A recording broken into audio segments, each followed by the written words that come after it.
Les gars, c'est gâté massivement. Franklin Nyamdi sort en direct et casse tous les papos sur la disparition du prophète David Aimé. Les gars, je vous laisse regarder la vidéo, veuillez liker, commenter, mettez vos avis, abonnez. Ciao. Qui sort du Mali. En effet, il a bel et bien eu 7 relèves.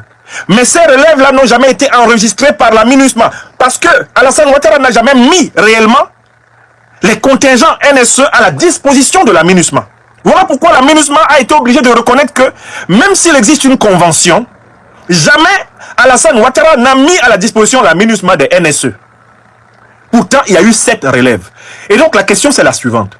Par 7 fois, Alassane Ouattara a envoyé des relèves de soldats au Mali, mais ils ne sont jamais allés vraiment travailler avec la MINUSMA, ils sont allés travailler avec SAS Aviation, une compagnie privée qui fait de l'argent pour Alassane Ouattara et, par hypothèse, on le sait, pour la famille Sall. Parce que Aliou Sall possède une compagnie privée qui a pratiquement le même nom et dont on peut imaginer qu'elle est en trust. SAS Aviation, qui est au Mali, est la face visible de la compagnie privée et bien de la famille Sall qui fait de l'argent avec Alassane Ouattara. Voilà le problème. Vous avez donc compris le mécanisme. Pourquoi la MINUSMA ne connaît-elle pas les éléments maliens? Parce que Alassane Ouattara n'a jamais confié ces éléments maliens à la MINUSMA. La MINUSMA connaît l'existence d'une convention qui date de 2019 entre l'État de Côte d'Ivoire et la mission des Nations Unies au Mali. Une convention d'envoi d'éléments de support, National Support Element. Ça, la MINUSMA connaît ça. Mais la MINUSMA n'a jamais eu, de la part de l'État de Côte d'Ivoire, eh bien, la transmission de listes de ces militaires-là qui viennent en NSE. Ils partent de Côte d'Ivoire, ils sont supposés être mis à la disposition de la MINUSMA. Quand ils arrivent à l'aéroport, ils s'en vont travailler pour une compagnie privée qui rapporte de l'argent à Alassane Ouattara, à Téné Birahima Ouattara, au clan Ouattara, et qui, on le sait maintenant, rapporterait également de l'argent à Aliou Sall et à Macky Sall. Est-ce que vous avez compris? Nino Melonguer, Alamawe, Ikama, Ikamawa, Ojoua, Osengiboam. Voilà le montage de Ouattara. Si vous avez compris ce point, vous comprenez que, en effet, il y a eu des relèves de contingents envoyés par Ouattara sur le sol malien. Mais ces contingents n'étaient jamais déclarés à la MINUSMA. D'où la MINUSMA dit, on n'a pas leur liste, on ne les connaît pas.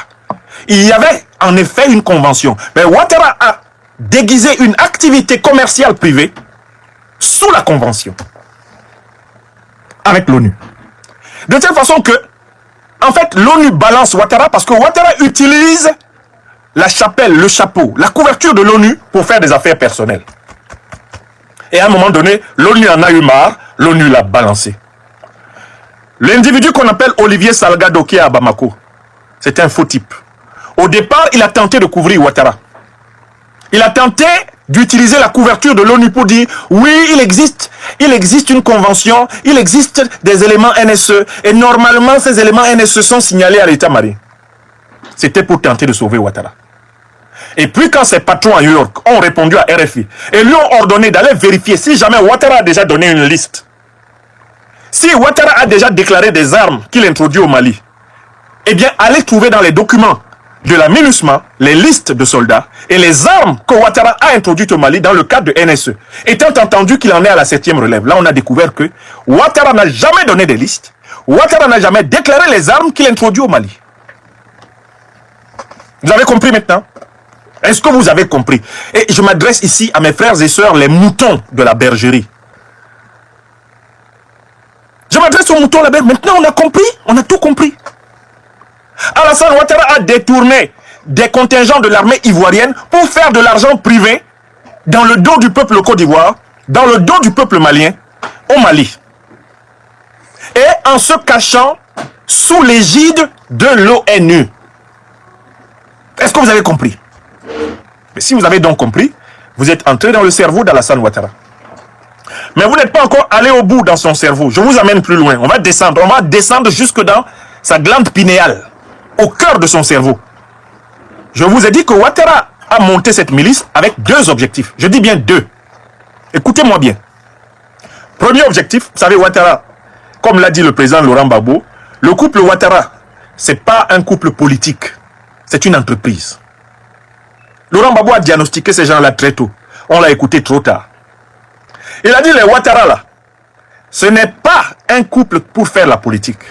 C'est une entreprise.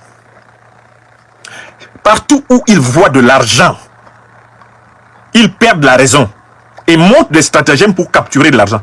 Ils sont maudits parce que ce sont des esclaves de la matière. Ils sont des esclaves de la partie la plus basse de la nature, la matière. C'est cette partie la plus basse de la nature que représente l'argent. L'argent qui permet d'acheter toutes les choses. Ils sont esclaves de l'argent.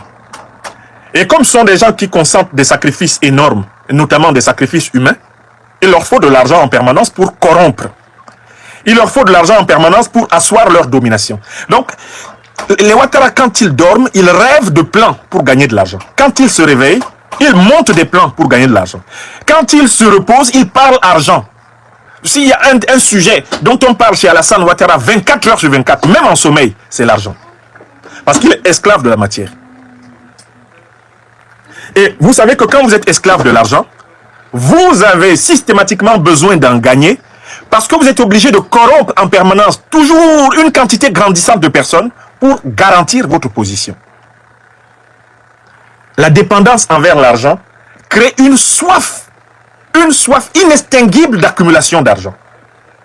Et cette accumulation elle-même s'entretient par des sacrifices, y compris les sacrifices humains. Puisque, en fait, quand vous considérez que l'argent est plus important que les gens, même votre vie passe après l'argent. Par conséquent, la vie des autres ne vaut rien. Vous pouvez sacrifier tous les autres. Puisque de toutes les façons, avoir de l'argent, c'est le but de votre vie. Votre âme, vous l'avez oublié. Et vous consacrez toute votre intelligence à élaborer des stratagèmes pour capturer les richesses du monde. Que vous allez paradoxalement déposer avec votre corps. Car vous allez mourir. Nous allons mourir. C'est-à-dire que, qu'est-ce qui permet de posséder des biens matériels? Pour posséder des biens matériels, il faut avoir un corps. Pour conduire une voiture, il faut des mains. Pour nager à la piscine, dans une belle piscine, il faut avoir des bras, des pieds, un corps. Pour faire l'amour, il faut avoir un corps, un sexe, des organes. Donc en fait, ce qui nous permet de jouir des richesses de la terre, c'est le fait que la nature suprême, Dieu, nous a dotés d'un corps. Or, la mort, qu'est-ce que c'est? C'est le retrait du corps. Donc quand tu as retiré le corps, tu perds toutes les richesses dont jouissait justement le corps. Mais le problème, c'est que si toute ta vie, tu l'as consacrée uniquement aux jouissances de ton corps, tu perds aussi ton âme. Et tu ne peux pas être admis dans des nouvelles universités sublimes de la vie. Car tu as perdu ton âme au profit de ton corps, qui lui a vocation à périr. C'est Ouattara. Vous avez compris le fonctionnement de Ouattara et de sa femme. Sa Jézabel, comme je l'ai nommée. La Jézabel de la Côte d'Ivoire. L'accapareuse absolue. Dévorant tous les biens des Ivoiriens. Depuis maintenant presque 40 ans. Depuis le premier des Ivoiriens, Félix Houphouët-Boigny, jusqu'aux plus petits qui sont dépossédés, expropriés. Aujourd'hui à Abidjan, pour aller vivre dans les cimetières. Ils sont voraces. Les Ouattara, les époux Ouattara. Car ce n'est pas un couple politique, c'est une entreprise. Selon la formule du président Gbagbo. Donc, ça c'était son premier objectif. En créant Watner, il s'agissait de continuer à gagner de l'argent. Mais le problème c'est que Watner, c'est une compagnie de mercenaires qui ne peut travailler que là où il y a la guerre. Je recommence. Pour que Watner gagne de l'argent, il faut qu'il y ait un pays qui soit instable. Parce que imaginons que le Mali soit stable. Mais on n'aura plus besoin de la MINUSMA. On n'aura plus besoin des contingents NSE. Et Alassane Ouattara ne pourra pas déguiser sa compagnie Watner pour aller travailler pour SAS.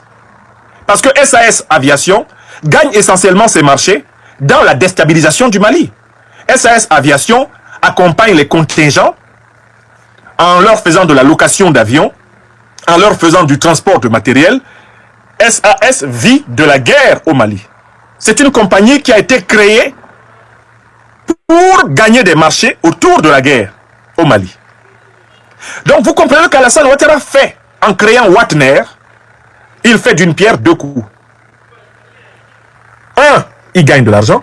Deux, il crée de la guerre. Il crée de la déstabilisation. Parce que ce sont des commandos non déclarés à la MINUSMA, non déclarés à l'État malien, qui sont présents sur le sol malien. Ce sont des militaires. Ils les déguisent avec des passeports civils et ils ont d'autres missions qu'ils ont eux-mêmes avouées, pour ceux qui ont commencé à être interrogés par les autorités maliennes, sous la rubrique de missions confidentielles. Ils ont d'autres missions au Mali, des missions confidentielles. Quand Alassane Ouattara envoie 49 Watner, il y a au moins 10 ou 15 dedans qui ont des missions